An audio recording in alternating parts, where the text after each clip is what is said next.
सबों जय यीशु यीशु सहाय praise the Lord. प्रार्थना तो परिवार फिर से आप सबों का आज की इस आराधना प्रार्थना में प्रभु यीशु मसीह के जीवित और सामर्थी नाम से हम सभी प्रार्थना तो परिवार के भाई बहन मिलकर साथ में हमारी अगुआ प्रभु के दास सिस्टर एस्तर, प्रभु के दास भाई राज, आप सबों का हार्दिक स्वागत करते हैं, हार्दिक अभिनंदन करते हैं। आशा है आप सभी ईश्वर की कृपा से सकुशल हैं और प्रभु के प्रेम में बने हुए हैं।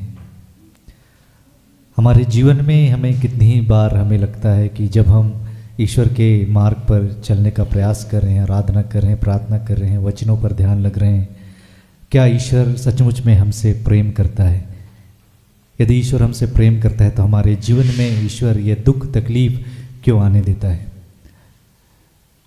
ये हमारे जीवन के लिए एक रहस्य है, जिस बातों को ईश्वर अपने वचनों के माध्यम से हमारे जीवन में प्रकट करता है।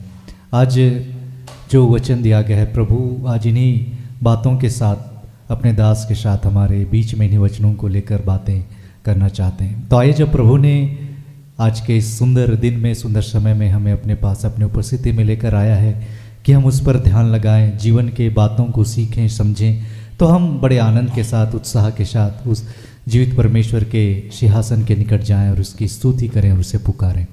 तो आज की इस आराधना प्रार्थना में मैं हूँ भाई भूषण, साथ में मेरे दाहिने ओर हैं भाई ज्योतिष हैं, बीच में हैं भाई रोहित और भाई सुमित। आज की इस आराधना प्रार्थना में आरंभिक प्रार्थना करेंगे भाई ज्योतिष और आराधना में अगुवाई करेंगे भाई रोहित और मैं। वचनों को मैं पढ़ूंगा और आज वचनों की उद्घोषणा और अंतिम विशेष आशीष की प्रार्थना होगी प्रभु के दास भाई राज के माध्यम से। तो आइए हम सब मिलकर बड़े आनंद के साथ, बड़े विश्वास के साथ प्रभु को पुकारें, प्रभु का धन्यवाद करें और प्रभु आज के दिन में जो आशीष हम सबों को देना चाहते हैं, उन हर एक आशीषों को, उन हर एक बातों को हम सभी सीख पाएँ, आशीषों को हम ग्रहण कर पाएँ। तो आइए हम इस आराधना प्रार्थना में आगे बढ़ें। आइए हम प्रार्थना करेंगे।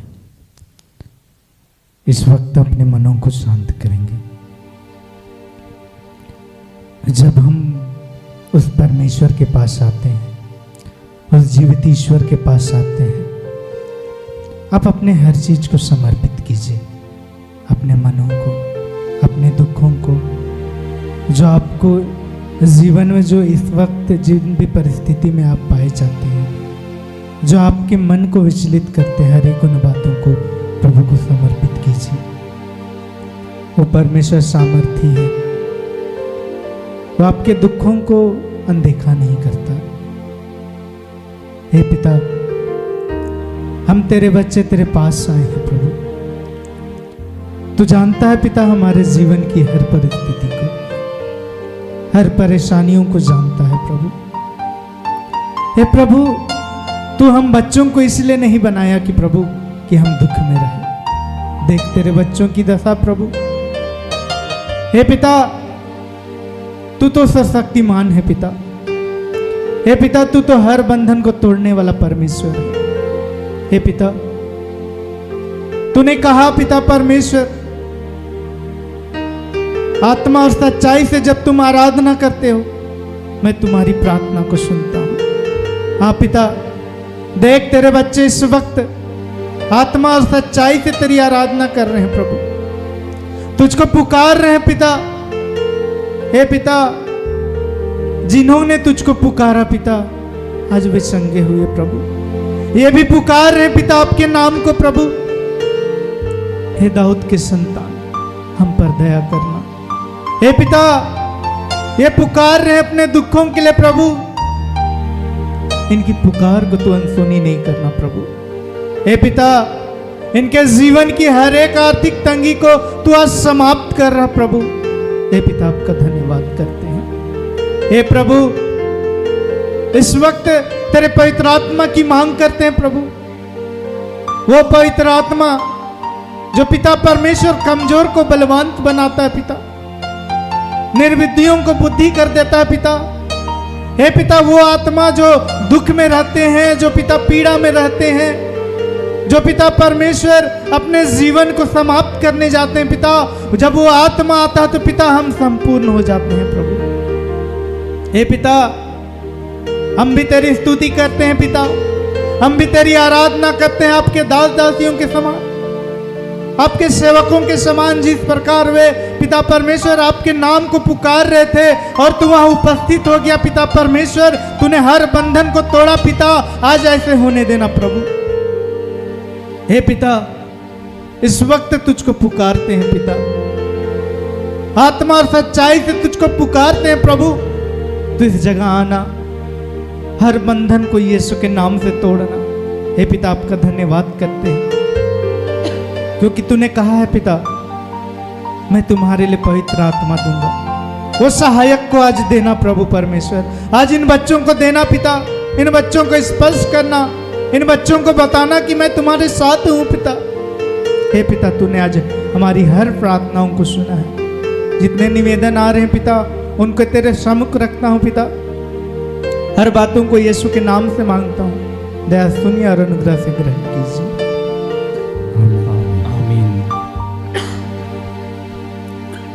आइए, इस घड़ी हम जितने आराधनालय में हैं, हम प्रभु के आदर में प्रभु की महिमा करने के लिए खड़े हो जाएंगे। इस घड़ी हम सच्चे हृदय से उस प्रभु को पुकारेंगे।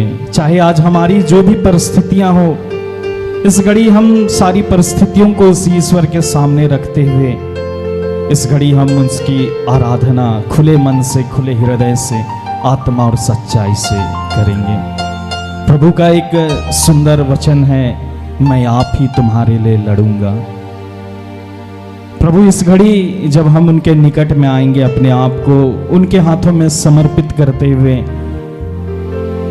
हम उन पर भरोसा रखते हुए उनकी आराधना, उनकी स्तुति करेंगे, तो सचमुच ही जो आज हमारे जीवन में जो विपरीत परिस्थितियां हैं, उन परिस्थितियों से हमारा प्रभु जो इस पूरे संसार में विजयी है, वो उन परिस्थितियों से लड़कर हमें विजय दिलाएगा। तो आइए, इस घड़ी हम बड़े आनंद के साथ ताली बजाते हुए उस प्रभु की स्तुति करेंगे।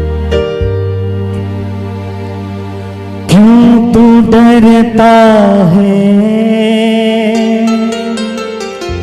तेरे लिए वो लड़ता है। क्यों तू डरता है, तेरे लिए वो लड़ता है। उसने अपने वचन में कहा है, वे तुम्हारे विरुद्ध लड़ेंगे किंतु तुमको हराने में असमर्थ होंगे, क्योंकि मैं तुम्हारी ओर से तुम्हारे लिए युद्ध करूंगा।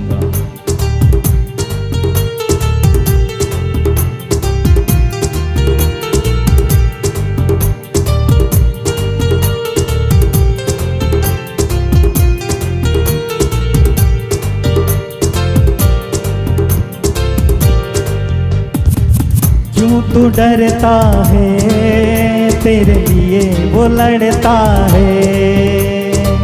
क्यों तू डरता है, तेरे लिए वो लड़ता है। क्यों तू डरता है, तेरे लिए वो लड़ता है। क्यों तू डरता है, तेरे लिए वो लड़ता है। ना रथ ना घोड़े, ना रथ ना घोड़े, ना रथ ना घोड़े विजय दिलाएंगे। जब साथ है मसीहा, जब साथ है मसीहा, जीत हम जाएंगे। जब साथ है मसीहा, जब साथ है मसीहा, जीत हम जाएंगे।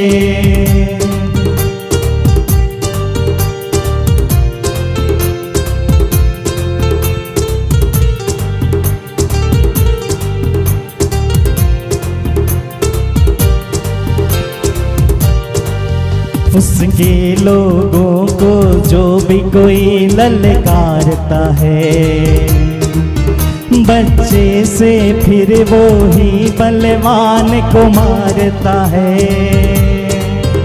उसके उसके लोगों को जो भी कोई ललकारता है, बच्चे से फिर वो ही बलवान को मारता है। उसके लोगों को जो भी कोई ललकारता है, बच्चे से फिर वो ही बलवान को मारता है। उसके लोगों को जो भी कोई ललकारता है, बच्चे से फिर वो ही बलवान को मारता है। दाऊद जैसे गोलियत, दाऊद जैसे गोलियत, दाऊद जैसे गोलियत हम हराएंगे, जब साथ है मसीहा, जब साथ है मसीहा जीत हम जाएंगे। जब साथ है मसीहा, जब साथ है मसीहा जीत हम जाएंगे।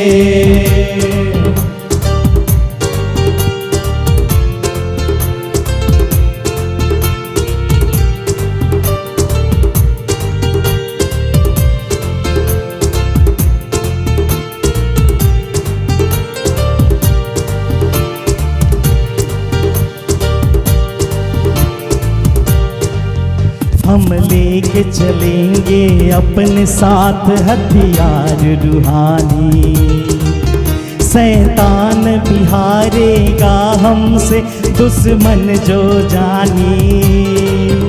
हम लेके चलेंगे अपने साथ हथियार रूहानी, शैतान भी हारेगा हमसे दुश्मन जो जानी। हम लेके चलेंगे अपने साथ हथियार रूहानी, शैतान भी हारेगा हमसे दुश्मन जो जानी। हम लेके चलेंगे अपने साथ हथियार रूहानी, शैतान भी हारेगा हमसे दुश्मन जो जानी। यीशु नाम में हम तो, यीशु नाम में हम तो, यीशु नाम में हम तो बढ़ते जाएंगे। जब साथ है मसीहा, जब साथ है मसीहा जीत हम जाएंगे। जब साथ है मसीहा, जब साथ है मसीहा जीत हम जाएंगे।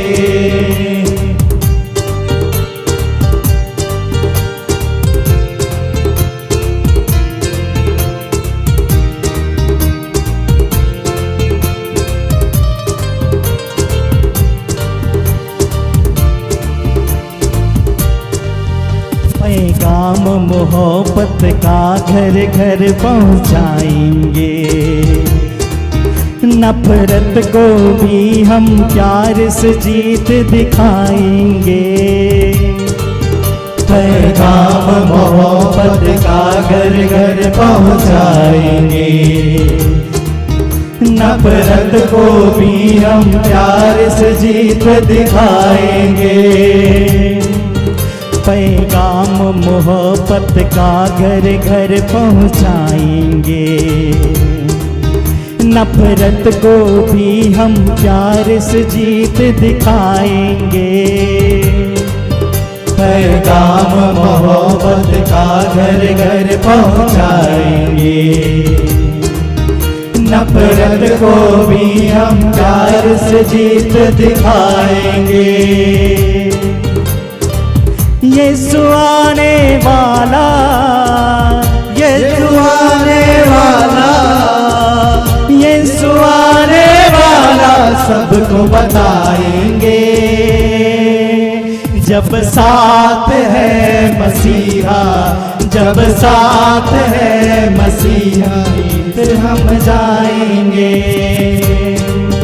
जब साथ है मसीहा, जब साथ है मसीहा जीत हम जाएंगे। क्यों तो डरता है तेरे लिए वो लड़ता है, क्यों तो डरता है तेरे लिए वो लड़ता है। ना रथ ना घोड़े, ना रथ ना घोड़े, ना रथ ना घोड़े विजय दिलाएंगे। जब साथ है मसीहा, जब साथ है मसीहा जीत हम जाएंगे। जब साथ है मसीहा, जब साथ है मसीहा जीत हम जाएंगे।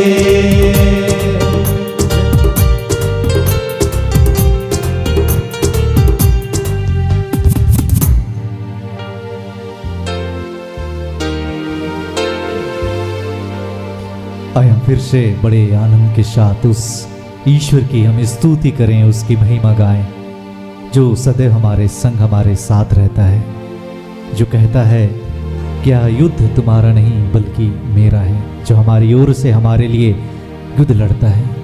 तो आइए उस ईश्वर के इस प्रेम के लिए जो हमसे वो करता है, उसके प्रेम के लिए हम धन्यवाद करें, क्योंकि हम जानते हैं हम में ऐसी कोई योग्यता नहीं, कोई ऐसी बात नहीं कि हम उसके काबिल ठहरें, पर यह उसका प्रेम है या उस ईश्वर के अनुग्रह है हम पर कि वो हमारे संग है, हमारे साथ है, हमें कभी नहीं छोड़ता। तो आइए उसके प्रेम के लिए हम उसकी स्तुति गाएं।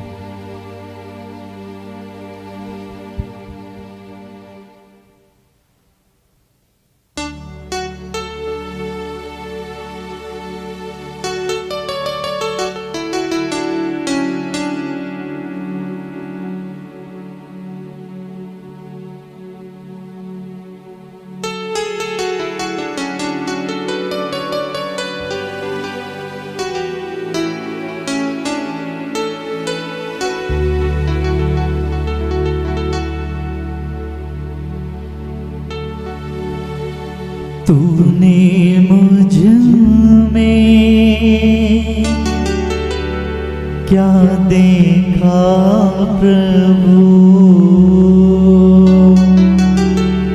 कि मुझसे इतना प्यार करता।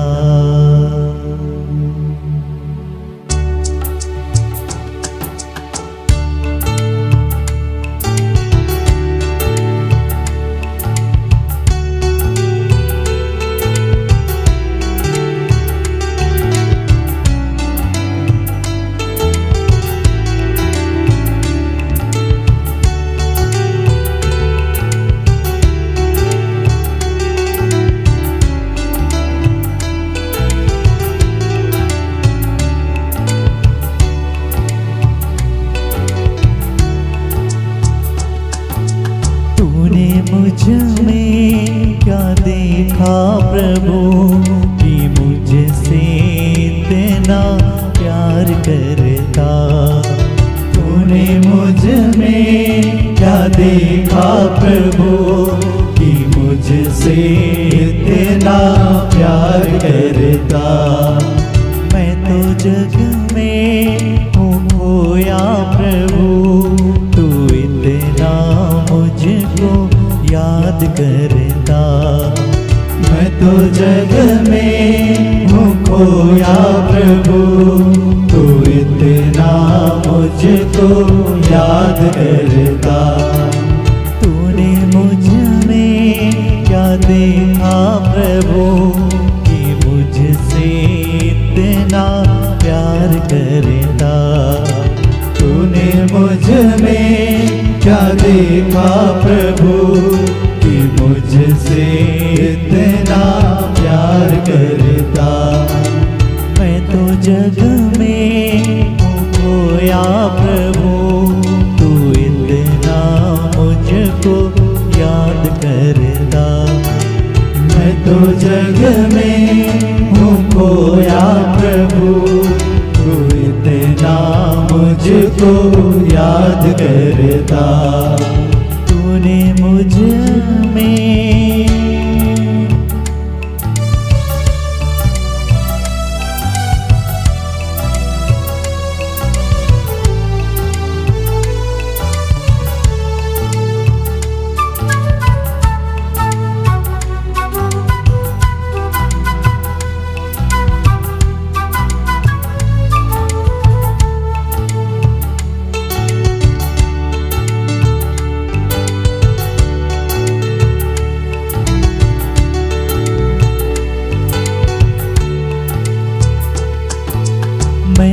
जन्म से अपराधी रहा, मैं तो जन्म से अपराधी रहा, माता के गर्भ से पापी रहा, माता के गर्भ से पापी रहा, जहाँ तहाँ मन कहे चलता रहा, जहाँ तहाँ मन कहे चलता रहा, दुनिया को दिल में संजोता रहा, दुनिया को दिल में संजोता रहा, तेरी ममता मुझ पर छाई रही, तेरी ममता मुझ पर छाई रही, तेरी कृपा मुझको घेरे रही,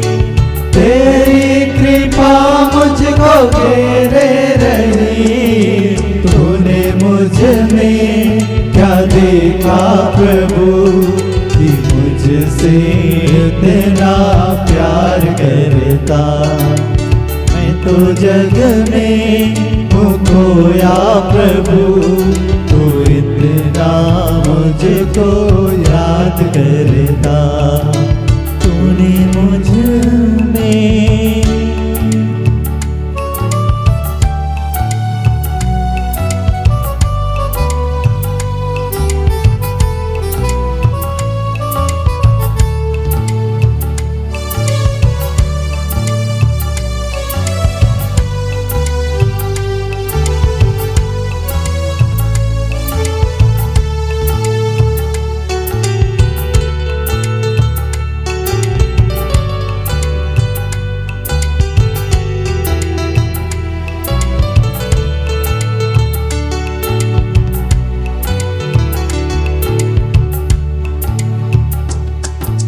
जब से मेरी आँखों को ज्योति मिली, जब से मेरी आँखों को ज्योति मिली, जब से मेरे होठों को वाणी मिली, जब से मेरे होठों को वाणी मिली, पग पग तुझसे मैं हटता गया, पग पग तुझसे मैं हटता गया, तेरी नजरों से तो मैं बचता गया, तेरी नजरों से तो मैं बचता गया, तेरी ममता मुझ पर छाई रही, तेरी ममता मुझ पर छाई रही, तेरी कृपा मुझको घेरे रही, तेरी कृपा मुझको घेरे रही, तूने मुझ में क्या देखा प्रभु कि मुझसे इतना प्यार करता, मैं तो जग में हूँ खोया प्रभु, तू इतना मुझको याद करता, तूने मुझ में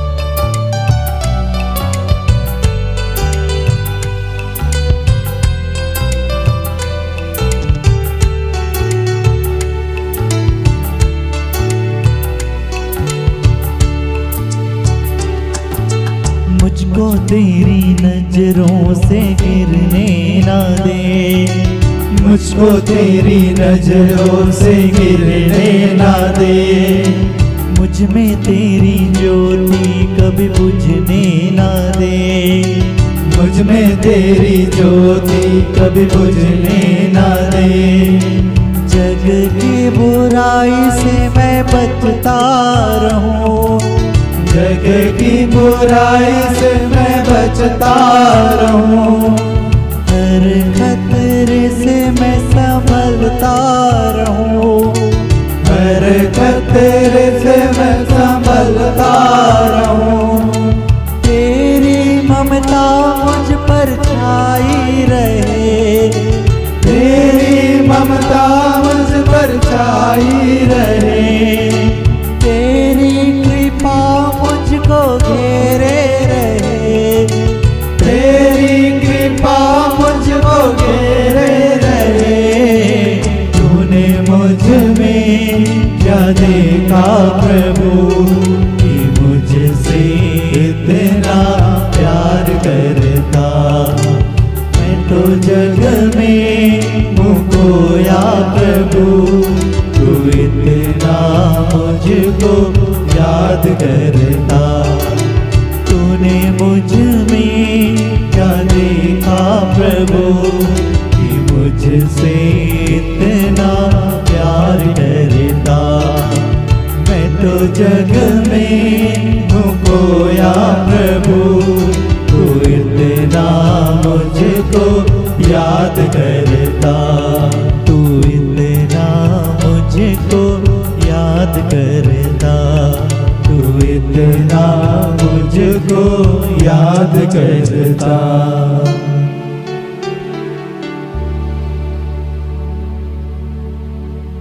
धन्यवाद करते हैं पिता आपके इस अद्भुत प्रेम के लिए, आपके इस अनुग्रह के लिए जो सदैव हम में बने रहती है। फिर से अपना सब कुछ आपके हाथों सौंपते समर्पित करते हुए हे पिता, हम इस आराधना, इस प्रार्थना को यीशु नाम में आपको चढ़ाते हैं। सुनकर आनंद से अपने स्वर्ग के राज्य में ग्रहण कीजिए। आमीन।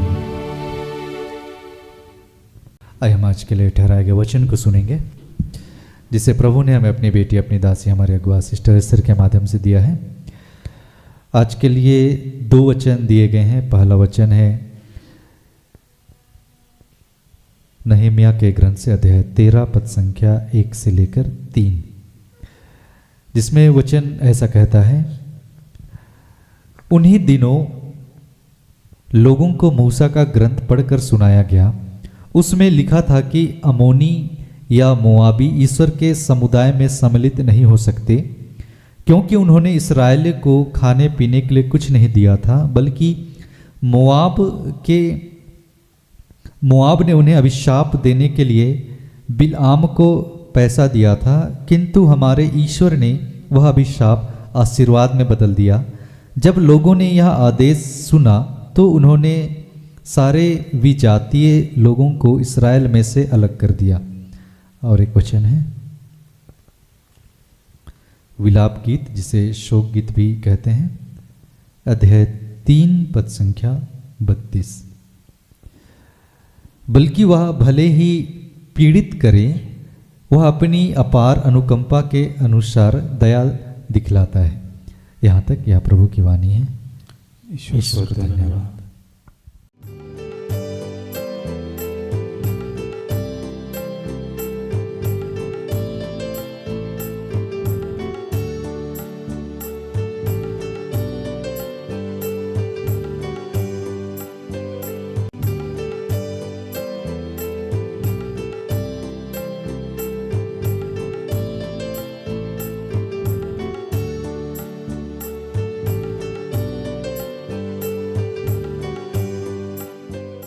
सबको जय यीशु सहाय, प्रेज द लॉर्ड। आइए पिता से बात करें कि हे दयालु पिता, हे ईश्वर और पृथ्वी के सृजनहार, हे हम सब के रचयिता, हम तेरा धन्यवाद करते हैं आज के सुंदर और आशीषित दिन के लिए जो तूने एक नए अध्याय के रूप में हमारे जीवन से जोड़ दिया। धन्यवाद प्रार्थना परिवार के लिए, ऐसी जितनी संस्थाएं हैं, चर्च है, उन सब के लिए तेरा धन्यवाद करते हैं। धन्यवाद सिस्टर एस्तर के लिए, ऐसे जितने तेरे दास दासी हैं, फादर हैं, पादरी हैं, पास्टर्स हैं, या जिस रूप से भी अपना सर्वस्व आपको समर्पित किए हैं, उन सब के लिए तेरा धन्यवाद करते हैं। धन्यवाद आपका जो चुनाव है हम सबके लिए, इस प्यार इस अनुग्रह के लिए तेरा धन्यवाद करते हैं, क्योंकि हम तो कभी भी इस योग्य नहीं हैं कि तेरे कार्य को कर सके। प्रभु, अब तक हमने किसी भी कार्य से, कहीं से भी, कैसे भी आपका दिल दिखाया है, उसके लिए क्षमा चाहते हैं। हम सबको क्षमा कीजिए और फिर से एक नया ताज़ा अभिषेक दीजिए, और जो आज आप हम सबको समझाना और सिखाना चाहते हैं उसके लिए हमारी आत्मिक आंखें और आत्मिक कानों को खोल दीजिए। जो भी डिस्टर्बेंस की बातें हैं, जो भी रुकावट की बातें, वो सब यीशु के नाम से समाप्त करते हैं। धन्यवाद किया प्रार्थना प्रभु यीशु के जीवित और पवित्र नाम से मांगते हैं। दया से सुन और स्वर्ग के राज में ग्रहण कर, आमीन। जो वचन मिला आज हम लोगों को वो दो जगह से मिला। एक नहम्याह 13:1-3 और बिलाप गीत 3:32। उस दिन मूसा की पुस्तक लोगों को पढ़कर सुनाई गई और उसमें यह लिखा हुआ मिला कि कोई अमोनी या मोआबी परमेश्वर की सभा में कभी ना आने पाए, क्योंकि उन्होंने अन्य जल लेकर इस्राएलियों से भेंट नहीं की, वरन बिलाम को उन्हें शाप देने के लिए दक्षिण देश बुलवाया था। तो भी हमारे परमेश्वर ने उन्हें शाप को आशीष में बदल दिया। यह व्यवस्था सुनकर उन्होंने इस्राएल से मिली जुली भीड़ को अलग कर दिया।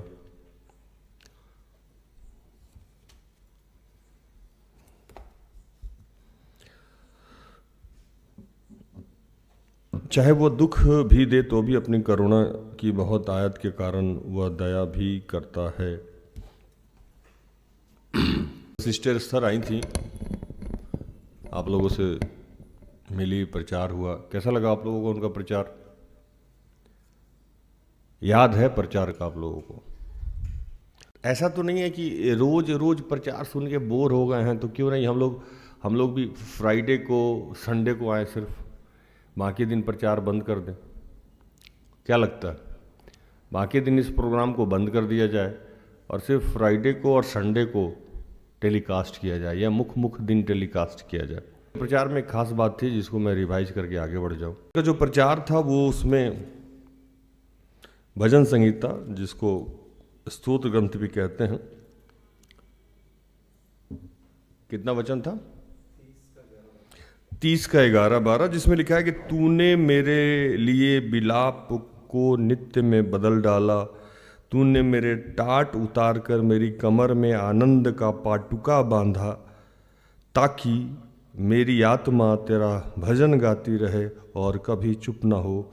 हे मेरे परमेश्वर यहोवा, मैं सर्वदा तेरा धन्यवाद करूँगा।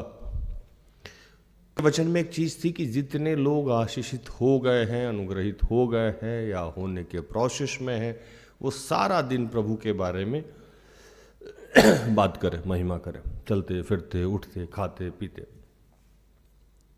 ऐसा करने से सामने जो लोग हैं वो विश्वास में आएगा। एक और भी इसकी बात है कि लगातार आपके जीवन से प्रभु की बात हो रही है तो लोग जो सामने हैं वो विश्वास में आएगा। और कुछ लोग हैं, कितना भी आशीषित है तो वो दुखी है, उसके जीवन से दुख जाता ही नहीं है, तो आसपास के लोग उसको देखेंगे तो वो ईश्वर को मानेंगे ही नहीं। मानेंगे? नहीं मानेंगे। एक बहन आई थी मेरे पास, उनके जीवन में समस्या है, शादी हुई और एक आधा साल पति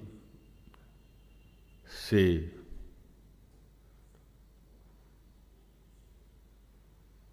बोल के मैके आई, और पता नहीं क्या हुआ, दोबारा जब ससुराल गई तो पति रखा ही नहीं इनको, इसलिए मैके जाना भी नहीं चाहिए।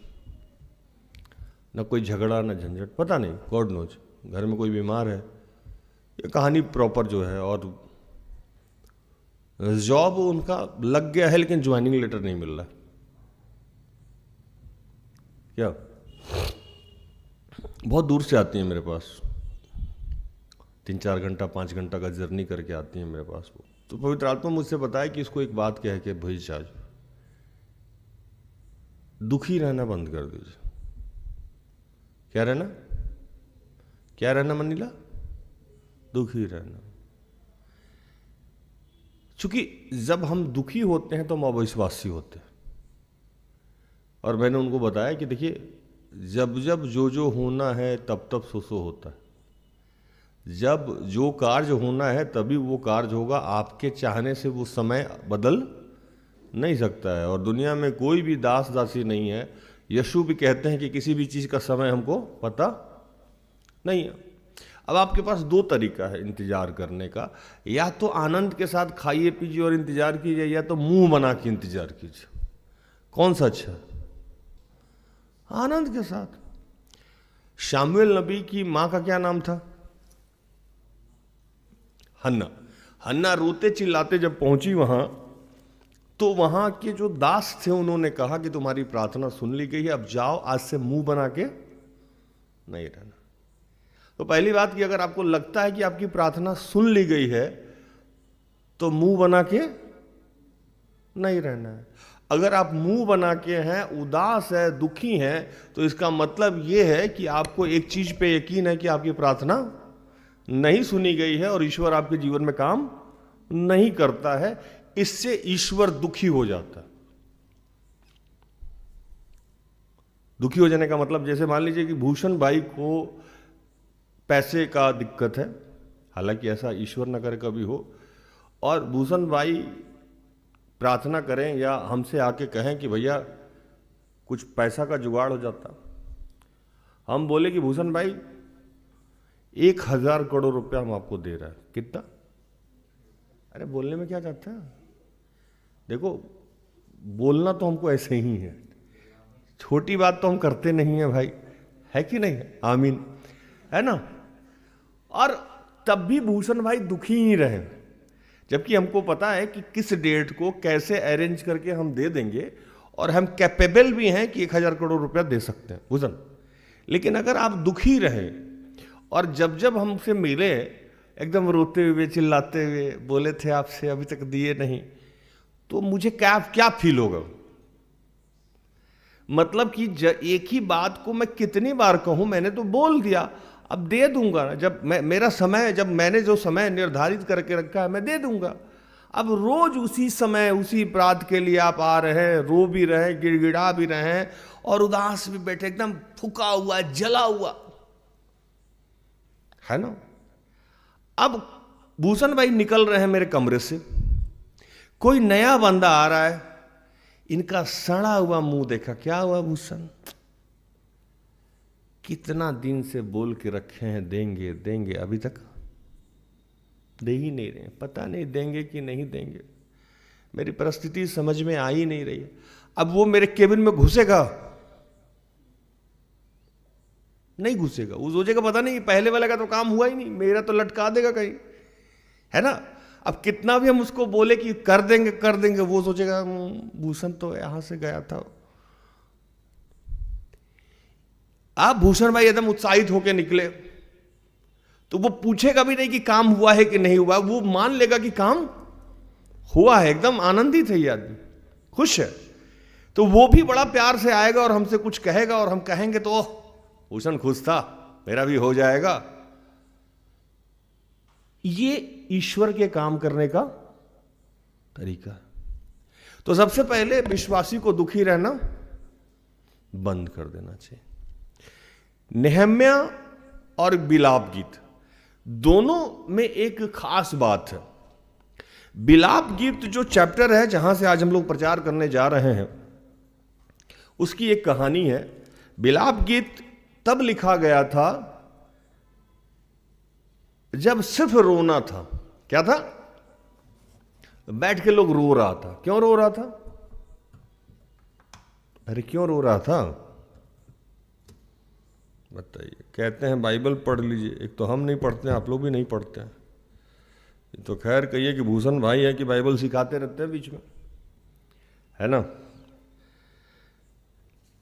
बिलाप गीत यरूशलेम मंदिर जब खत्म हो गया था और सारे चीज अव्यवस्थित हो गया था। क्या हो गया था? अव्यवस्थित हो गया था। तो उस समय बिलाप गीत लिखी गई थी। विलाप गीत में कुछ है नहीं, ये कविता है और दुख भरी कविता है। कैसा? दुख भरी कविता है। और ये इसलिए लिखा गया था कि जो यरूशलेम का जो विनाश हुआ था उसको स्मरण किया जाए कि ऐसे ऐसे वो मंदिर था, ऐसे ऐसे, मतलब हमेशा रोना धोना, आप समझ गए। और नेहम्या की जो पुस्तक है, अगर उसके बारे में अगर आप पढ़िएगा तो वहां जो लिखा हुआ है वो नेहम्या एक राजदूत थे। कौन थे? राजदूत समझते हैं?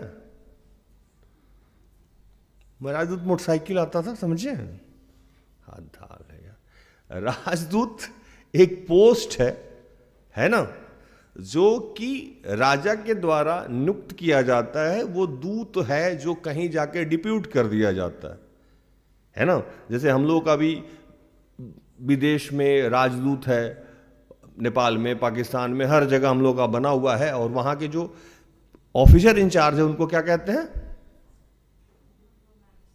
है ना, समझ में आया? तो वैसे ही नेहम्या जो थे वो राजदूत थे, लेकिन उनके साथ एक बहुत अच्छी बात थी कि बहुत बड़े वो विश्वासी थे। और उसी समय एक नबी भी थे जिसकी बात मैंने एक बार करी भी थी। क्या नाम था उनका?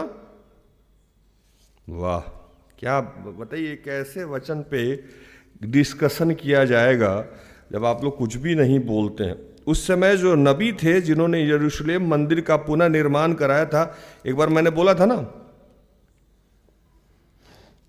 क्या नाम था उसका? भूषण। वाह, एजरा का नाम सुने हैं आप लोग? है ना। एक बार मैंने बताया था अभी कि मंदिर गिरा किसके सामने? पहली बार मंदिर कौन बनवाया? सुलेमान। और दूसरी बार मंदिर कौन बनवाया? एजरा बनाया था मैंने आपको। तो नेहम्या और एजरा दोनों मिल के मंदिर का पुनः निर्माण कराया। एक वचन पढ़ दीजिए, लोगों को ध्यान रहेगा। नेहम्या 8:9।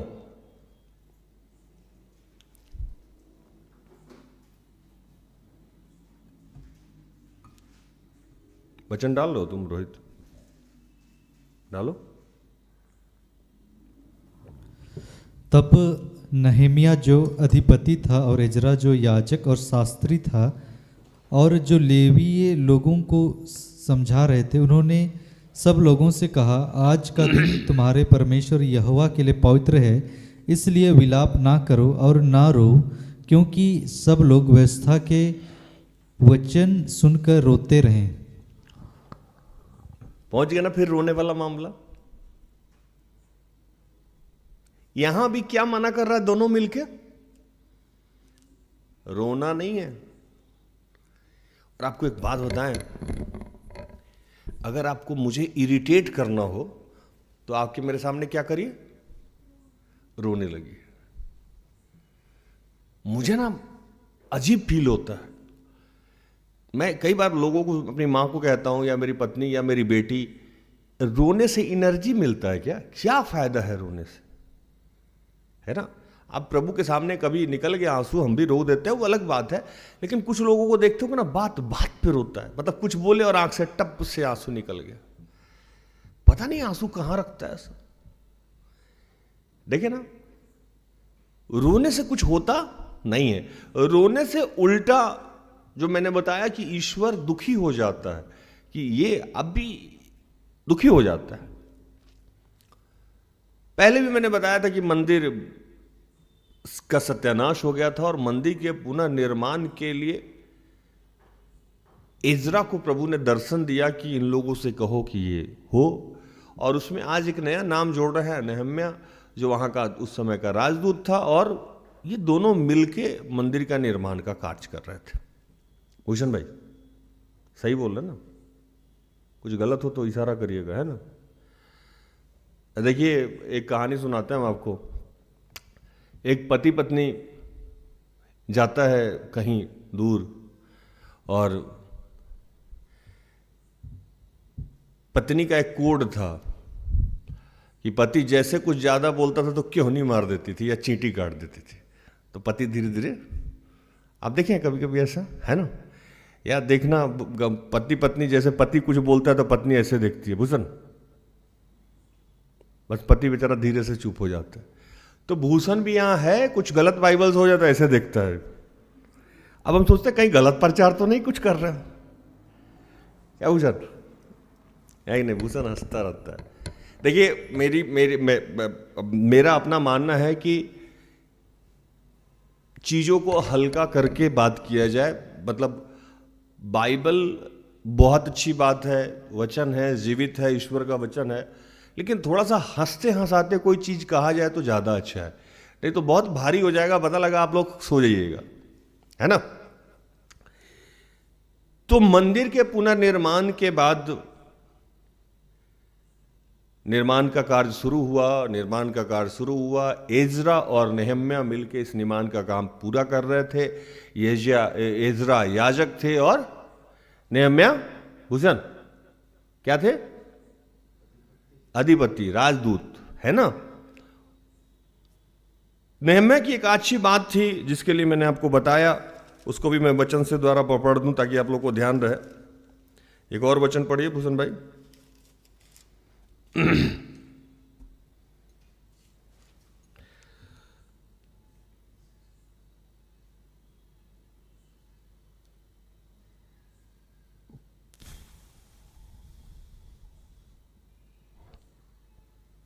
पढ़िए।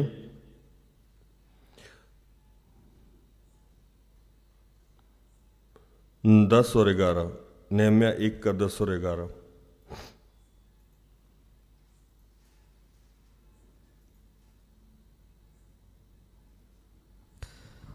अब वे तेरे दास और तेरी प्रजा के लोग हैं जिनको तूने अपनी बड़ी सामर्थ्य और बलवंत हाथ के द्वारा छुड़ा लिया है।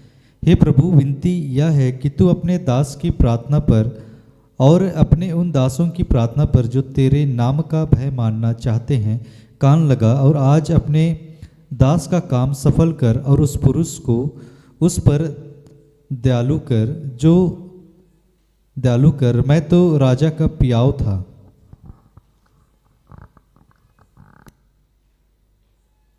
नेहम्या पहले कौन था? बड़ी इंटरेस्टिंग बात बता रहा है आज आपको। नेहम्या जब ड्यूटी ज्वाइन किया तो राजा को पानी पिलाने वाला था। कौन था? पानी पिलाने वाला, प्याऊ। प्याऊ की बात जब याद आती है तो यूसुफ की घटना भी याद आती है कि जेल में खिलाने वाले और पिलाने वाले का चीफ मिला था। याद है आप लोग को ना? प्याऊ था। सिस्टर एस्थर बता रही थी कि जो भी आशीष आपको मिला है बार बार, जैसे हम लोग जब वचन डिस्कस कर रहे थे दोनों, हम लोग बहुत मजा आ रहा था, और वो बोलते बोलते हंस देती हैं कि आप ही चले जाइए ना, आप ही चले जाइए। मैं उनको बता रहा था कि कैसे हम जब प्रभु कैसे बात करता है मेरे साथ 24 घंटा मन में, 24 घंटा 24 आवर। कई बार मेरी बीवी सोचती है पता नहीं कहाँ देख रहा है ये, कैसे बात करता है। अब जैसे मान लो कि सोफा पे एक सोफा है जिसपे मैं लेटा हूँ, मुझे याद आता है कि एक दिन ऐसा समय था जब एक ही कमरा, कुछ नहीं, एक कमरा, एक पे इधर पापा मम्मी सोए हुए हैं, एक पे मैं सोया हूँ। भाई भी जाता था तो उसी पे सोता था। कहीं भाई चला गया है, हम दोनों इकट्ठे चले गए तो हम लोग दरवाजे पे चौकी लगा के और उसमें बांस का फट्टी लगा के सोते थे। ओसारा जो होता है ना, ओसारा समझते हैं ना आप लोग? घर से निकला हुआ ओसारा, ऐसे टेढ़ा सा, छोटा सा, अगर ढंग से खड़ा हो जाए तो माथा सट जाए। और ठंडा का दिन है, इधर से हवा, बारिश का दिन है, पानी मार रहा है, हवा मार रहा है, कुत्ता भौंक रहा है ना। आज स्थिति यह है कि आदमी सोफा पे लेट के टीवी देखता है। टीवी, जितना बड़ा टीवी अभी घर में प्रभु दिए हुआ है, उतना बड़ा तो आदमी सोच भी नहीं सकता कि अपने घर में टीवी होगा और उतना बड़ा होगा। टीवी तो हम लोग किसी मोहल्ला वाले के यहां सोचते थे देखने जाएंगे, या दरवाजा पे जिस दिन टीवी लगा उस दिन लगा कि कुछ हो गया। वीसीआर और टीवी आता था भाड़ा पे, वो भी डब्बा वाला टीवी। अभी क्या है, मेरी वाइफ इधर बटन दबाती है और नॉब घुमाती है, गैस ऑन हो जाता है ना। तो हम लोग उस हर चीज, हर मूवमेंट पे दिमाग में आता है कि ये प्रभु की दिया हुआ है। बारिश, ठंड, ठंड में देखते हैं कि लोग यूं करके 50 गो कपड़ा पहन के, हेलमेट डाल के, ग्लव्स लगा के चल रहा है, और हम लोग एकदम ब्लेजर को सीट के पीछे फेंक के स्टाइल से अरे रे अरे ऐसे गाना गाते हुए जा रहा। क्या है? कौन दिया गाड़ी? प्रभु दिया। अरे हम लोग तो पढ़े लिखे भी नहीं है, हम लोग को अपना तो अस्तित्व नहीं है कि हम एक साइकिल तक खरीद लें। खरीदाता तो था ही नहीं। ये हर बार याद करते, जो भी याद किया है, जो भी हर बार याद किया है और बार बार याद किया है, प्रभु उसको बार बार आशीषित किया। भूषण, और जितने लोग आशीषित होने के बाद अपने दिनचर्या में लग गए हैं, उनका आशीष रुक गया है। इससे फायदा क्या है कि जो बार बार गुणगान कर रहा है, तो वो जैसे मैंने बोला ना कि भूषण अगर मुस्कुरा रहा है, खुश है, बार बार कह रहा है, तो मेरे कमरे में और कोई जा रहा है, तो प्रभु के राज्य का विस्तार हो रहा है। और अगर हम भूल गए हैं प्रभु को, जो कल का प्रचार था, तो उससे प्रभु के राज का विस्तार हो नहीं रहा है। सारा क्रेडिट हम खुद ही ले रहे हैं। यही काम नेहम्या कह रहा है वहां। अब कब कह रहा है? प्रभु हम तो प्याऊ थे, पानी पिलाने वाले, तुम इतने बड़े पद पे बुला दिए, अब यहां से तो तुम कुछ भी कर सकते हो। भाव समझिए भूषण भाई, भाव समझिए, कुछ भी कर सकते हो, कहीं भी ले जा सकते हो। और वो प्रार्थना करता था, वो प्रार्थना करता था, बताता था। प्रार्थना क्या है? प्रभु की तारीफ करना, महिमा करना, आराधना करना, प्रभु को खुश करना, हर बात में प्रभु से जुड़े रहना। और दोनों मिलके इज़रा, और ये इज़रा तो पता ही आपको याजक थे, उनको तो दर्शन नहीं मिला था पुनर्निर्माण के लिए। दोनों मिलके मंदिर का निर्माण शुरू किए। जब मंदिर का निर्माण शुरू किया तो इन्होंने सारे लोगों को इकट्ठा किया, और जो मूसा की व्यवस्था थी उसको ये लोग सुनाने लगा। मूसा की व्यवस्था को जब ये लोग सुनाने लगा, तो सुनाते सुनाते क्या हुआ कि सारे लोग वहां रोने लगे, गाने लगे। ये लोग बोला रोने का जरूरत नहीं है, आप खाइए पीजिए, अब तो अच्छा दिन आने वाला है, अच्छे दिन आएंगे, है ना। यरूशलेम मंदिर पूरी तरह ध्वस्त हो गया था। पुरानी बातें सुनी जा रही थी, कैसे प्रभु ने चमत्कार किया था, कैसे समुद्र को बांटा गया था। लोग भावुक हो गए, रोने लगे, और रोने रोने तो ये लोग कहा कि रोने की जरूरत नहीं है, आप आगे बढ़िए, प्रभु आज भी आपको आशीषित करेगा, अनुग्रहित करेगा, दुखी मत होइए। ये आज समाज की सबसे बड़ी समस्या है, जिसको हम डिप्रेशन कहते हैं। क्या कहते हैं? डिप्रेशन। पाप में है तो खुश है, पाप में हो तो वो क्या है? खुश है, और पाप बोध हो गया तो वो दुखी है। समझिए क्या बोल। अभी एक बच्चे के साथ हम लोग फाइट कर रहे हैं, उसको पाप बोध हो गया तो डिप्रेशन में। पाप बोध हो गया तो ये खुशी की बात है ना, खुशी की बात है ना। क्यों खुशी की बात है? तो भैया आप इसका अंगीकार करो, आगे बढ़ो। आपके पाप को वो पोटली बनाया, फेंकते हुए चला। अब पाप बोध करके आप डिप्रेशन में हो, तो आपके डिप्रेशन में रहने से शैतान खुश, प्रभु फिर दुखी। प्रभु को लगता होगा बेकार ही बताए हैं इसको, अच्छा था उसी में खुश था। सच्चाई है ना। जब व्यवस्था की बात सुनाई जा रही थी तो ये लोग दुखी हो गया, फिर से लोग लगा कितना बड़ा पापी है। मना किया गया कि दुखी मत होइए, खाइए पीजिए और ये हो। उसके बाद घटना घटी कि सब कुछ को रिकंस्ट्रक्शन किया गया। वहां ध्यान दीजिएगा इस बात को, नियम कानून बायलॉज फिर से नए सिरे से वहां कुछ को पुराने को लिया गया और कुछ को रिपेयर किया गया। उसके पहले जो यरूशलेम मंदिर की कहानी थी उसको याद कर करके ये लोग नए सिरे से सारा कुछ वहां खड़ा किया। ठीक है, अभी तक प्रचार पे हम लोग पहुंचे नहीं है। उसके बाद एक आदेश जारी किया गया कि जितने लोग यहां हैं वो अपने आय का 10वां हिस्सा लाए। अगर धान हुआ है तब भी उसका जितना धान हुआ उसका ये लाए, पहला सामान पहला फल ये लेके आए। एक वचन पढ़ी भूषण में,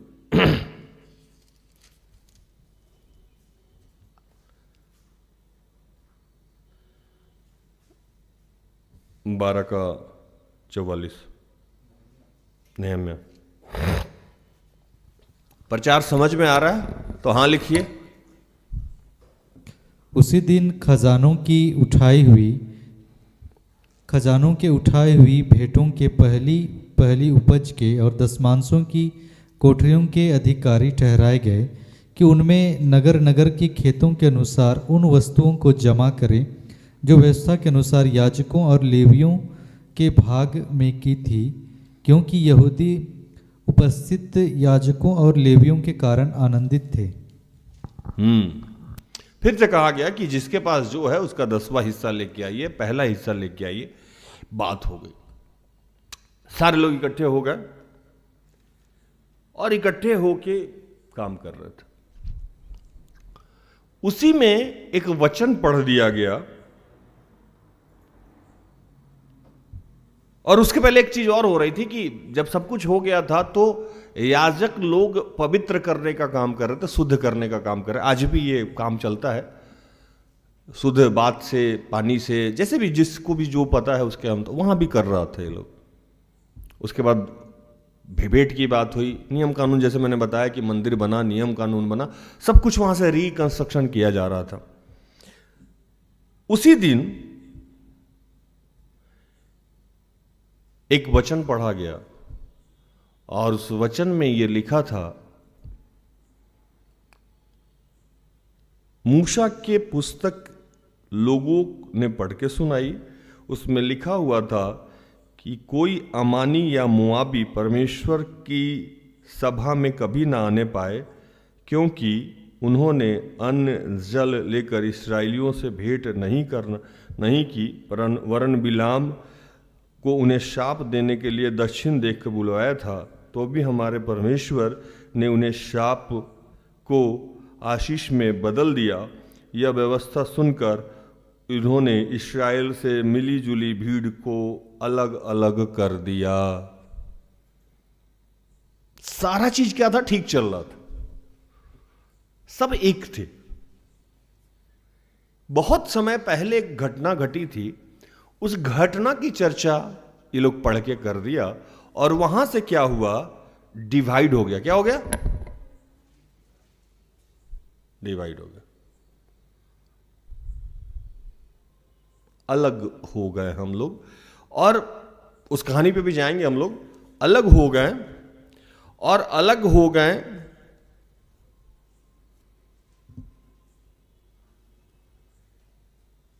और हम लोगों को क्या लगने लगा, जो आज भी कुछ लोगों को लगता है,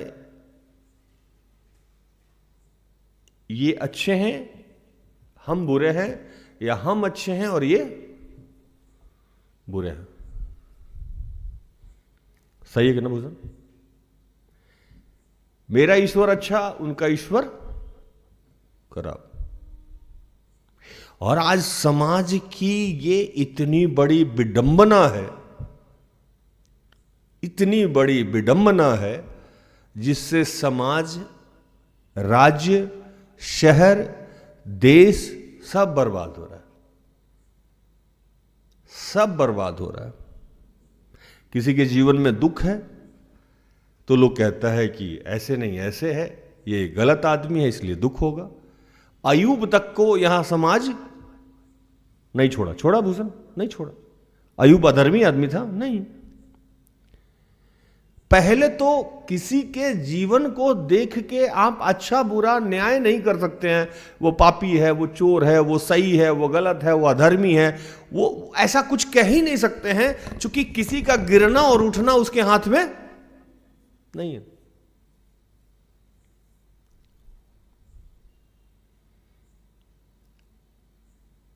सारे लोग एक होके वहां मंदिर का निर्माण कर रहे है ना, और अचानक एक घटना घटी तो वो वहां का लोग दो भाग में क्या हुआ, बट गया।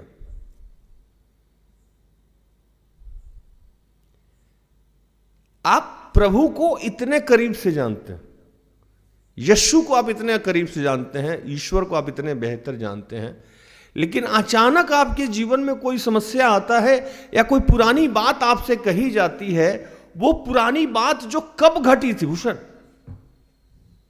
नहीं, वो कब घटी थी पुरानी बात, और उस बात को लेके आज विवाद उत्पन्न हो गया जिसका कोई मतलब नहीं। हमारे पाप जो हमने कब किए थे, अगर पवित्र आत्मा आज याद दिला दे या कुछ हो जाए तो हम उससे डिप्रेशन में चले जाते हैं। हमारी लड़ाई और झगड़े के कारण आज भी हमको पता नहीं है, बस हम लड़ रहे हैं, बस हम दुखी हैं। हम इस बात को लेके परेशान हैं कि हम श्रापित हैं। क्यों श्रापित हैं? तो पूर्वज मेरे ये थे। कौन ये थे? पूर्वज। मेरे दादाजी ये, मेरे परदादा जी ये, मेरे वो मेरे वो। अगर लोग, कई बार लोग मुझसे आता है, कहता है कि मेरा श्राप नहीं टूटा इसीलिए मेरा बीमारी नहीं जा रहा। अच्छा पक्का बताओ आप लोग, ये दिमाग में आता है कि नहीं आता है ना? आज भी एक बहन आई मेरे पास और बोल रही है मेरे 3 बच्चे हैं, नौकरी नहीं हो रही है, शादी नहीं हो रहा है। मैंने कहा ठीक है, हो जाएगा, प्रभु बोल रहा हो जाएगा। उठी चैम्बर में और खड़ी हो गई और रोने लगी, और ऐसे ही हाथ की थी मेरे सामने। मैं उठ गया, मैंने कहा क्या कर रही माता जी आप मेरे पास?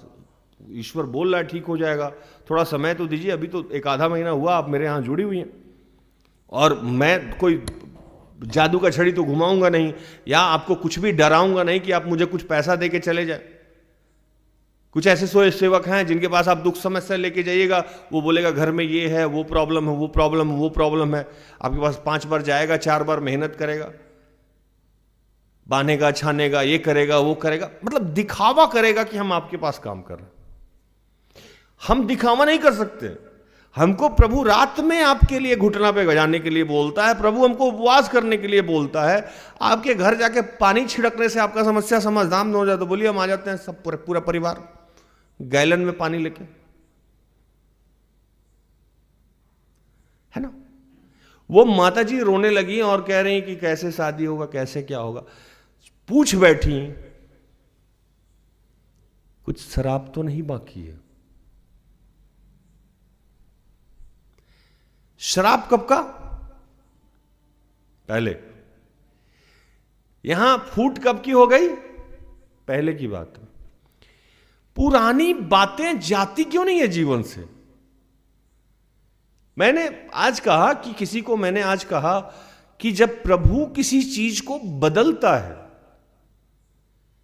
तो उसका बदलने का तरीका बहुत डिफरेंट है। शाऊल पौलुस बना, साउल और पौलुस में कोई मैच नहीं है। क्या भूषण भाई, कोई मैच है? नहीं है, कोई मैच नहीं कर सकते हो आप। अगर किसी के जीवन में कोई बदलाव नहीं हो रहा है या आशीष नहीं मिल रहा है, इसका मतलब यह नहीं है कि वो श्रापित है, इसका मतलब यह नहीं है कि वो अधर्मी है, इसका मतलब यह नहीं है कि वो विश्वासी नहीं है और प्रभु को प्यारा नहीं। आप उससे अलग मत होइए, या पुरानी बातों को लेके, पुरानी रंजिश को लेके जिसका आधार आप है नहीं।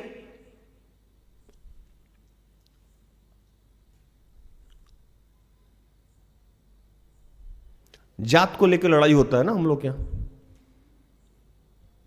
किस जाति में हम जन्म लें, यह हमारा और आपका अधिकार है। धर्म को लेकर विवाद होता है ना, हम किस धर्म में जन्म लें यह हमारे और आपके हाथ में है। और जैसे जैसे बाइबल को आप पढ़िएगा वैसे वैसे आपको लगेगा कि ये सारा, अभी जैसे मैंने आपको कहा ना कि यरूशलेम मंदिर बनने के बाद रिकंस्ट्रक्शन जब हो रहा तो नियम कानून भी आधा अधूरा, इधर का उधर का, उधर का उधर का रिकंस्ट्रक्शन हो रहा था, और उसमें कुछ कुछ ऐसे भी बातें कही जा रही थी जिसका कोई नियम नहीं है, जिसका कोई काम मतलब नहीं है।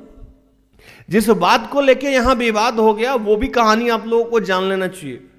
जल्दी तो नहीं अनुभूषण? गधा समझते हैं आप लोग? हैं जो लोग यूट्यूब पे है, गधा देखिए आप लोग। यहां एक कहानी कही गई है नहम्याह में, जिसमें एक जिक्र है बिलाम का। किसका जिक्र है? बिलाम। कहता है 2 पढ़ो 13 का 2। अच्छा, कुछ लोग लिख रहे हैं हम गधा नहीं समझते। नहीं, क्या बात, अभी बताएंगे हम गधा के बारे में हम क्यों बात करने जा रहे हैं। क्योंकि उन्होंने अन्न जल लेकर इसराइलियों से भेंट नहीं की, वरन बिलाम को उन्हें साप देने के लिए दक्षिणा देकर बुलवाया था, तो भी हमारे परमेश्वर ने उस साप को आशीष में बदल दिया। बिलाम एक कैरेक्टर है जो प्रभु का दास है, प्रभु की आज्ञा को मानने वाले लोग हैं। वो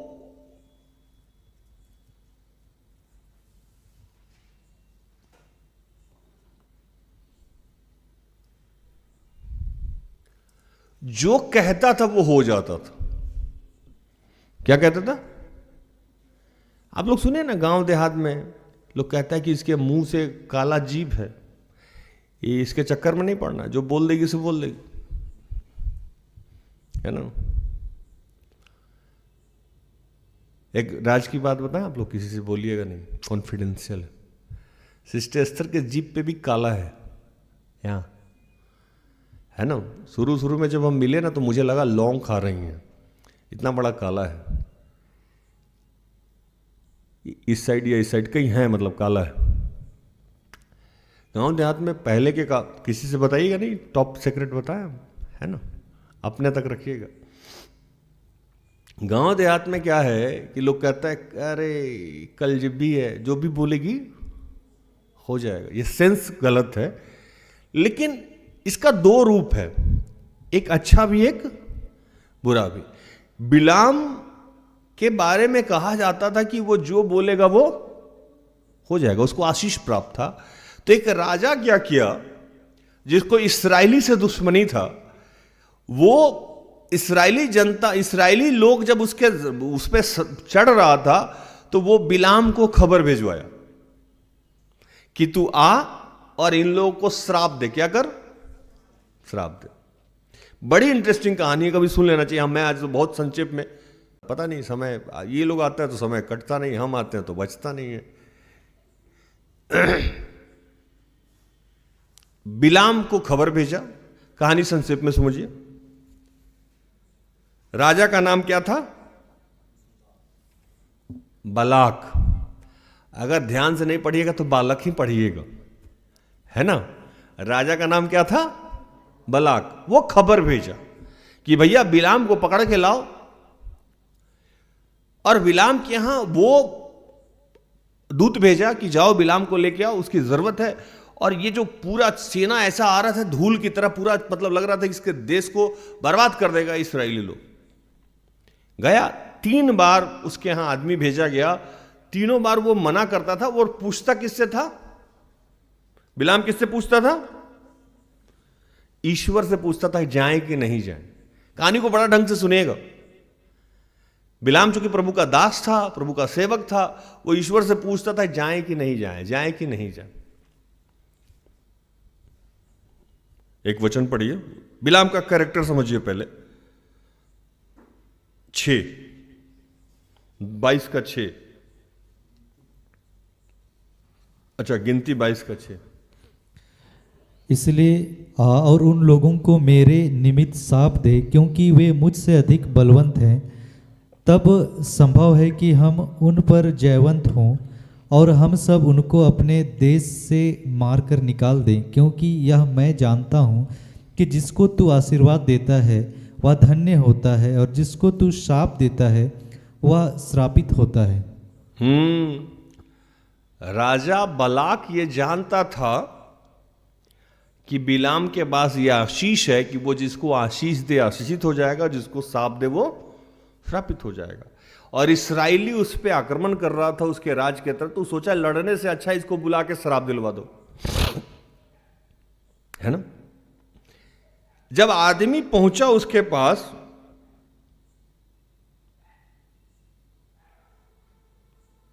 तो बोला चलो, राजा बुलाया है, बहुत सारा पैसा मिलने वाला है। प्रभु का यह दास अपने प्रभु के पास गया और ईश्वर ने उसे जाने से मना कर दिया। ध्यान से समझिएगा, यहां कहानी फिर नेहम्याह के पास पहुंचाएंगे आप, प्रभु आपको मना कर दिया। पढ़िए 11। हाँ, गिनती में ही हैं अभी हम लोग। सुन, जो दल मिस्र से निकल आया है उससे भूमि ढप गई है, इसलिए आकर मेरे लिए उन्हें शाप दे। संभव है कि मैं उनसे लड़कर उनको बरबस निकाल सकूंगा। 12। परमेश्वर ने बिलाम से कहा, तू उनके संग मत जा, उन लोगों को शाप मत दे, क्योंकि वे आशीष के भागी हो चुके हैं। हालेलुया। बिलाम को प्रभु कह रहा है कि तू इन लोगों के साथ मत जा और इनको श्राप नहीं दे, क्योंकि ये लोग क्या हो गए हैं? आशीष के क्या हो गए? भागी हो गए। यीशु मसीह जब पृथ्वी पे आए और जितनों ने उन्हें अपना उद्धारकर्ता स्वीकार कर लिया, वो सब आशीष के क्या हो गए? क्या हो गए भूषण भाई? भागी हो गए। गन्ना ग्रंथ में ही लिखता है कि 23 में, भूषण भाई इसी का एक चैप्टर बाद, याकूब के विरुद्ध कोई तंत्र मंत्र काम नहीं करती है। याकूब कौन? ईश्वर को मानने वाला लोग। ये तो पुराना नियम में लिखा है, और नया नियम तो यीशु के लहू के द्वारा हम धो के शुद्ध और पवित्र हो गए। ये हो सकता है कि आपकी विपत्ति अभी नहीं जा रही हो तो आपको लग रहा है कि हम श्रापित हैं। यह सोचना ही अपने आप में बहुत बड़ा पाप है। यह सोच लेना कि हम श्रापित हैं मतलब यीशु की तौहीनी है। यीशु के पावर पे, यीशु के लहू पे, यीशु के नाम को, उसके सामर्थ्य को आप हल्के में ले रहे, अपने आप को श्रापित कह के, यीशु को मानने के बाद भी अपने आप को श्रापित कह के एक छोटी सी नौकरी नहीं हुई इसकी वजह से, या आपकी शादी नहीं हुई इसकी वजह से, या आप मां नहीं बन पा रहे इसकी वजह से, या आपका कर्ज नहीं जा रहा है इसकी वजह से, या आपके घर में झगड़े रगड़े हैं ये नहीं जा रहे हैं इसकी वजह से आप ये कह बैठते हैं कि मैं श्रापित हूं, और आपको ये ध्यान भी नहीं रहता है कि आप यीशु को खराब कर रहे हैं, यीशु के नाम को खराब कर रहे हैं, जबकि पूरा का पूरा नए न्यू टेस्टमेंट ये हमको बताता है कि उसके आने के बाद हमारा उद्धार हो गया। हम सब लोग आशीष पाए लोग हैं, हम सब लोग विजयी पाए लोग हैं। ये दिख नहीं रहा, इसका मतलब थोड़े है कि हम विजय नहीं हैं। दाऊद जब पहली बार राजा बना तो क्या उसके सर पर मुकुट दिख रहा था?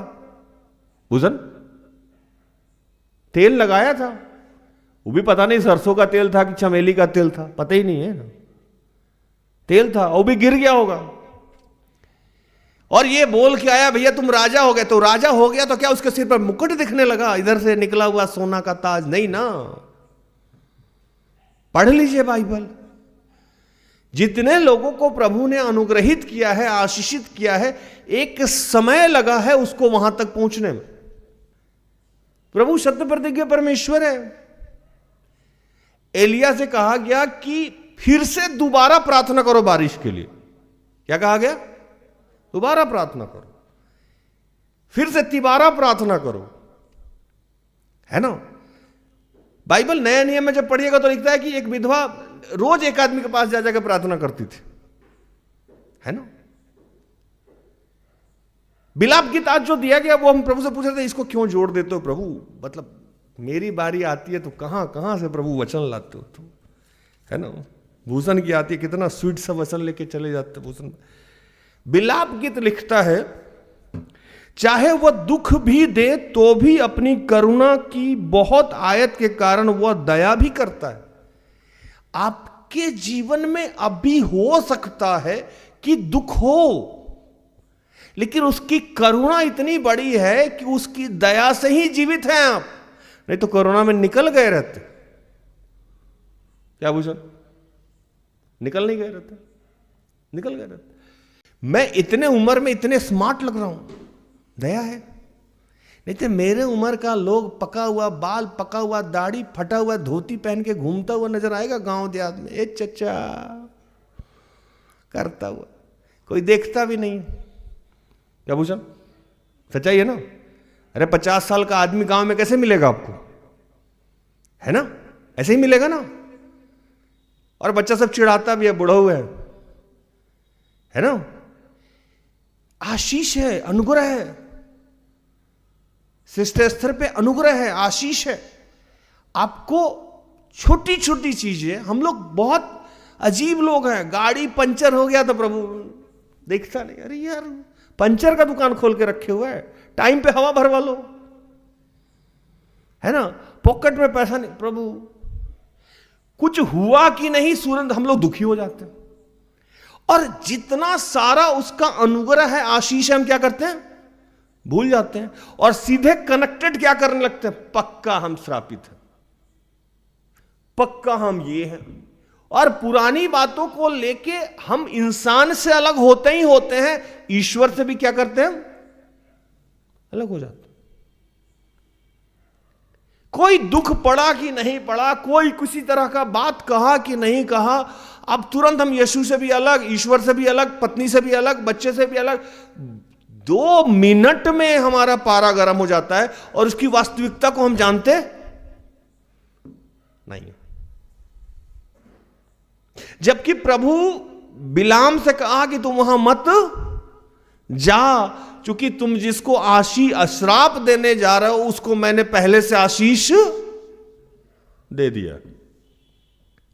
और इतनी जबरदस्त यहां घटना एक घटी कि बिलाम बार बार जाके पूछा, 3 बार पूछा, तीनों बार प्रभु मना किया, चौथा बार प्रभु इरिटेट होके बोला जा। और उस घटना में एक और मजेदार घटना घटी कि बार बार अगर प्रभु ना बोल रहा है किसी बात के लिए तो जाके पूछिएगा नहीं, भड़क जाता है कभी कभी, है ना? समझ लीजिए, कुछ लोगों को आदत है, हर कुछ देर बाद जाएगा, भैया जाएं, भैया जाएं। अरे एक बार बोल दिया नहीं तो नहीं, रुक जाओ ना, या बोल दिया नहीं तो नहीं, वो उसको पूछता रहेगा, उसको लगेगा कि ये अपना आंसर बदल रहा, जा वही काम घट रहा वहां हुआ। पढ़ी जरा,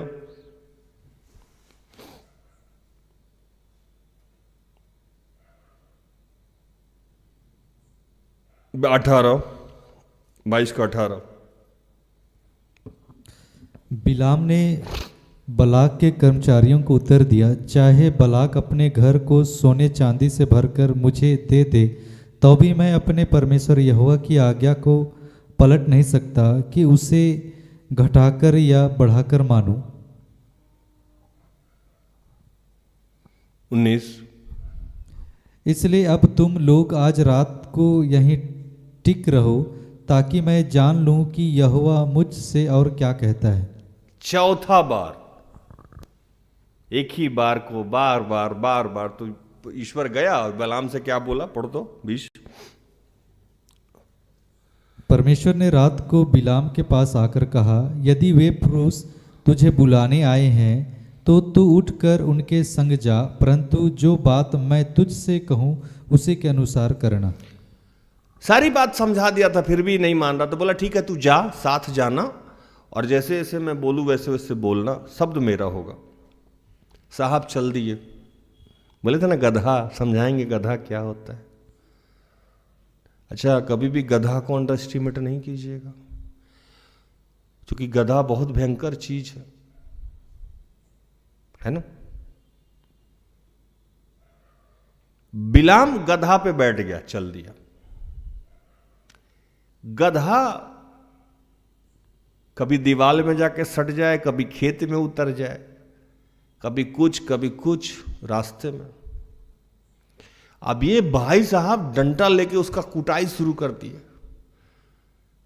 बड़ी मारा, खूब मारा, अचानक एक घटना घटी वहां, गधा बोल पड़ा। क्या हुआ? क्या हुआ? गधा कैसे बोला? हिचकियां हिचकियां नहीं बोला, बोला एकदम, बोला आरती ऐसे बोला, बिलाम क्या कर रहे हो, क्यों मार रहे हो हमको, एकदम आदमी की आवाज में बोला। क्या भूषण भाई बोला ना?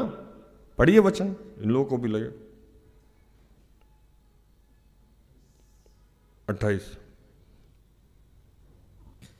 तब यहोवा ने गधी का मुंह खोल दिया और बिलाम से कहने लगी, मैंने तेरा क्या किया है कि तूने मुझे 3 बार मारा? गधे भी पूछ दिया सवाल, क्या बिगाड़ा है? अच्छा, गधी बिगाड़ा और पुरानी बात भी याद दिला रहा है। जब हम बच्चा थे तभी से तुम मेरे ऊपर सवार होते हो, कभी तुम्हारे खिलाफ कोई काम किए? पढ़ो आगे 29। बिलाम ने गधी से कहा, यह कि तूने मुझसे नटखट की, यदि मेरे हाथ में तलवार होती तो मैं तुझे अभी मार डालता। 30।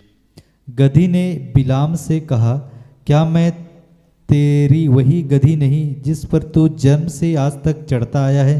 क्या मैं तुझ से कभी ऐसा करती थी? वह बोला, नहीं।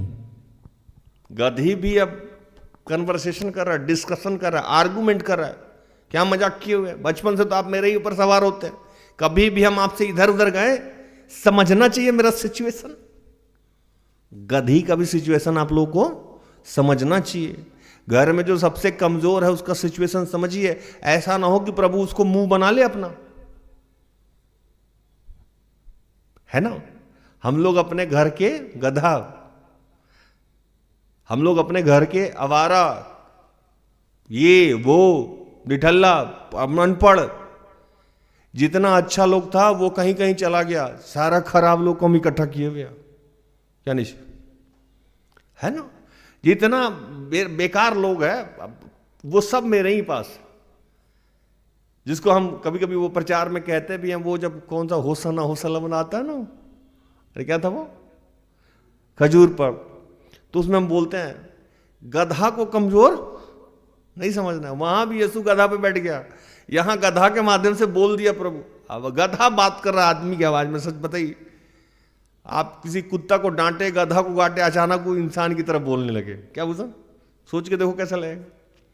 और पूरा आपका हिस्ट्री ज्योग्राफी वो खोल दे। एक्चुअली हुआ क्या था, जो नए लोग हैं मैं बताऊं, कि जब बिलाम चल रहा था तो गधा के आगे स्वर्गदूत तलवार लेके खड़ा था, वो भी नंगा तलवार, मतलब बिना म्यान बला।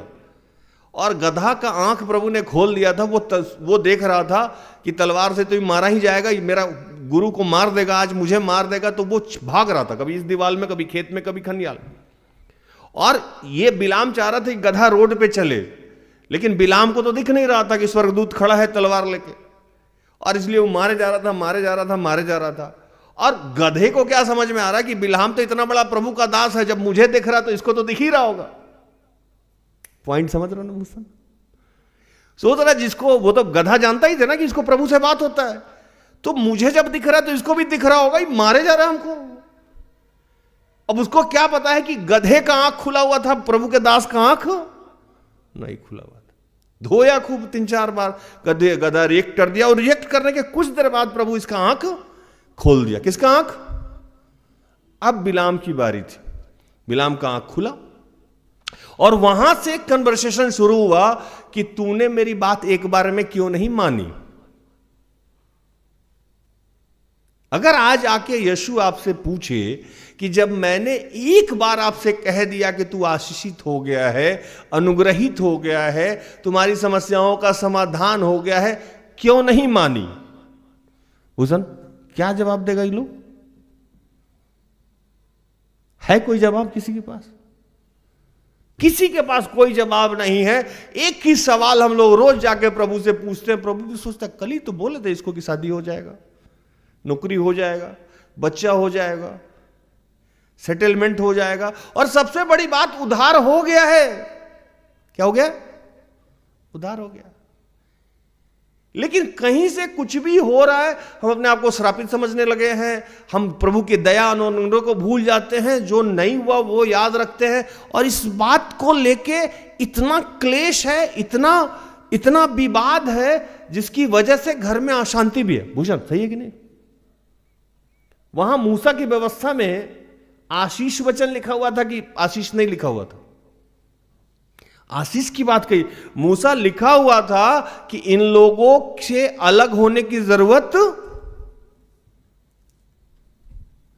नहीं है, क्योंकि प्रभु ने इन्हें क्षमा कर दिया, अनुग्रहित कर दिया। क्या लिखता है, फिर से पढ़ते हैं भूषण, लास्ट लाइन पढ़ो, 2।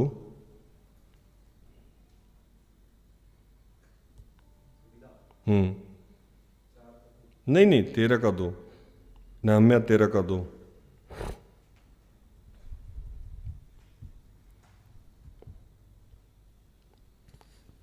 क्योंकि उन्होंने अन्न जल लेकर इसराइलियों से भेंट नहीं की, वरन बिलाम को उन्हें साप देने के लिए दक्षिणा देकर बुलवाया था, तो भी हमारे परमेश्वर ने उस साप को आशीष में बदल दिया। आपके विरोध में कोई भी खड़ा क्यों ना हो, अगर ईश्वर खड़ा हो गया है तो किसी के साप देने से, किसी के अच्छा बोलने से, किसी के बुरा बोलने से, आपके पापा कौन थे, आपके मम्मी कौन थे, फलाना ये बोल दिया, कुछ बिगड़ने वाला है क्या? प्रभु के दास भी चाह के किसी को अगर श्राप दे तो कुछ बिगड़ने वाला नहीं है, अगर प्रभु आपके पक्ष में है तो।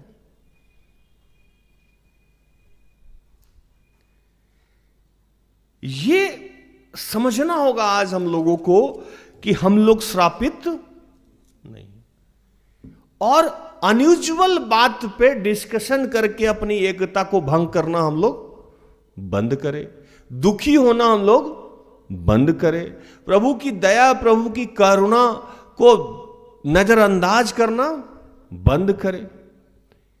और प्रभु से एक ही सवाल कितनी बार पूछोगे आप? कह दिया आशीषित है, कह दिया कर चला गया, वेट कीजिए और धन्यवाद कीजिए, वो अपने समय पे अपने आप हो जाएगा। आपके मुंह बनाने से, आपके उदास रहने से, आपके झगड़ा करने से, आपके झंझट करने से कुछ बदलेगा नहीं।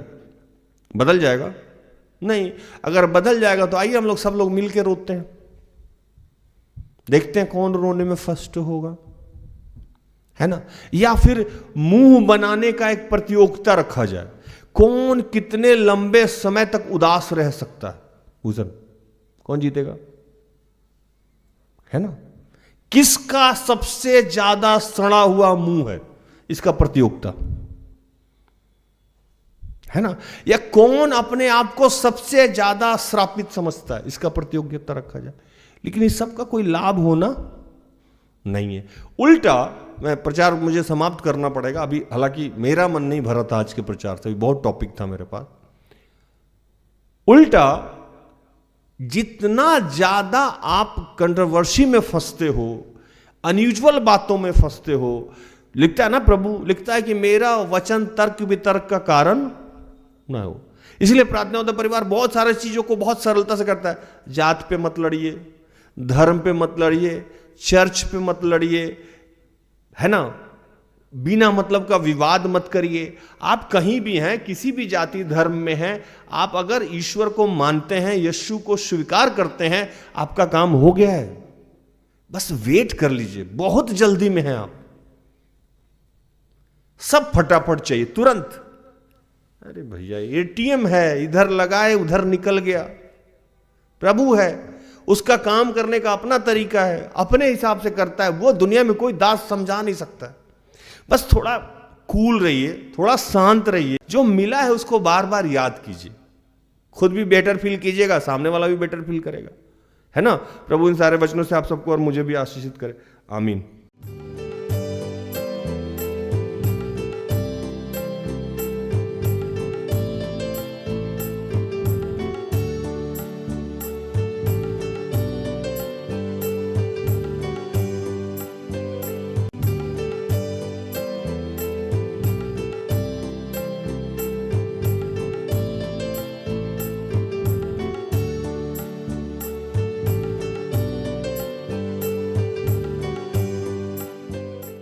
आइए प्रार्थना करें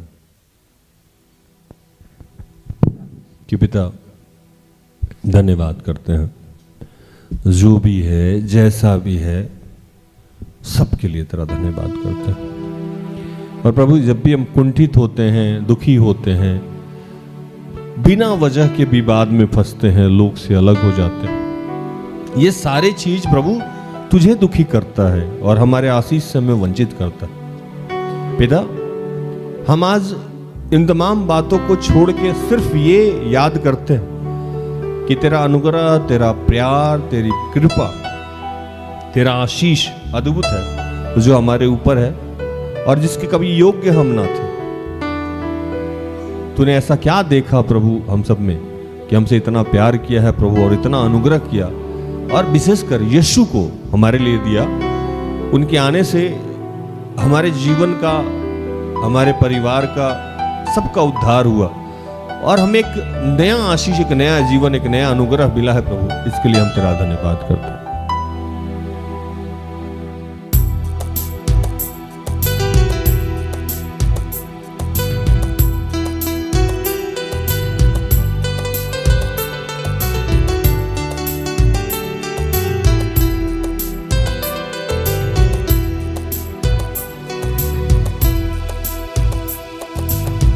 मुझ पर दया कर प्रभु मेरे, तू करुणा का सागर है। मुझ पर दया कर प्रभु मेरे, तू करुणा का सागर है। मुझ पर दया कर प्रभु मेरे, तू करुणा का सागर है। मुझ पर दया कर प्रभु मेरे, तू करुणा का सागर है। पिता, हम तेरा धन्यवाद करते हैं जितने तेरे बीमार बच्चे हैं उनके लिए, जो बेरोजगार हैं उनके लिए, जो पवित्र आत्मा के लिए भूखे और प्यासे हैं उनके लिए, जो नशे से ग्रसित है उनके मुक्ति के लिए तेरा धन्यवाद, जिनके परिवार में कोई समस्या चल रहा है उनके लिए तेरा धन्यवाद, जो निसंतान है उनको तूने संतान का आशीष दिया, जो प्रार्थना नहीं कर पा रहे हैं उसको प्रार्थना करने का, वचन पढ़ने का, घर में जो भी दुष्टात्मा से ग्रसित है उनको तूने मुक्त किया, जिनको कर्ज है उनको मुक्त किया, किसी भी प्रकार के केस से तूने हम सबको मुक्त किया और तेरी बहुत अद्भुत अनुग्रह हम सब पे हुई है प्रभु। हम तेरा धन्यवाद करते हैं। पापी हूँ मैं प्रभु, मुक्ति दे दे। पापी हूँ मैं प्रभु, मुक्ति दे दे। पापों को धोकर शुद्ध कर दे। पापों को धोकर शुद्ध कर दे। पापी जीवन से उबारो हे मेरे प्रभु। पापी जीवन से उबारो हे मेरे प्रभु। मुझ पर दया कर प्रभु मेरे, तू करुणा का सागर है। धन्यवाद पिता, यीशु के आने से हमारे सारे श्राप से हमें मुक्ति मिली है प्रभु। और प्रभु हम सब आत्मा में एक हैं, एकता के लिए, अखंडता के लिए आज तेरा धन्यवाद करते हैं। अब तक आपने संभाला है, आगे भी आप संभालेंगे, इसलिए आपका धन्यवाद करते हैं। और आपकी जो भी इच्छा, योजना हम सबके जीवन में उसको आप पूर्ण कर रहे हैं, आपका धन्यवाद करते हैं। और इन तमाम प्रार्थना को प्रभु यीशु के जीवित और पवित्र नाम से मांगते हैं। दया से सुन और स्वर्ग के राज में ग्रहण कर। आमीन।